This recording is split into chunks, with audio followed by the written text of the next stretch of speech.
10 তারিখ রথযাত্রা, 11 তারিখ রমজান শুরু হয়ে যাবে। সেই হেতু যদি 10 তারিখের পরিবর্তে 9 তারিখ শেষ দিনের নির্বাচনটি হয় ভালো হয়। ভোটের নমিনেশনের দিন ব্যাপক পুলিশি অ্যারেঞ্জমেন্ট এবং আর্ম ফোর্স রাখা, ভোটের দিন, ভোটের আগে থেকে কাউন্টিং এর দিন অবধি চিহ্নিত এলাকাগুলি যা প্রশাসনের কাছে এবং কমিশনের কাছে আছে তা ভিত্তিক জোরালো ব্যাপক প্রোটেক্টিভ মেজার নিতে হবে। নির্বাচন কমিশন তারা কয়েকটা তারিখ সুপারিশ করেছেন, সরকার সেই সুপারিশ বাদ দিয়ে আর বাকি যত রকম সুপারিশ হয় সেগুলোই দিচ্ছে।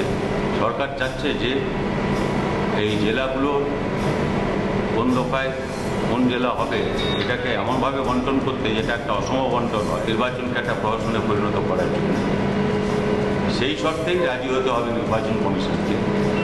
এটাই হচ্ছে মোটামুটি সরকারের মনোভাব বা দৃষ্টিভঙ্গি। 2, 6, 10 এই 3 দফায় নির্বাচন হবে।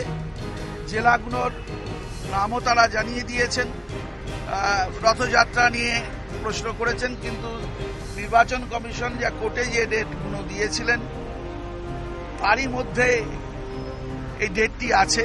যদিও নির্বাচন কমিশন নানা ধরনের বলেছেন ওটা তো পাবলিক হলিডে নয়, আমরা ফিরে গিয়ে মুখ্যমন্ত্রী মমতা বন্দ্যোপাধ্যায়কে জানাবো এবং আমরা চাই সেই নির্বাচন অবাধ, সুষ্ঠু এবং সকলে মিলে তাতে অংশ নিন।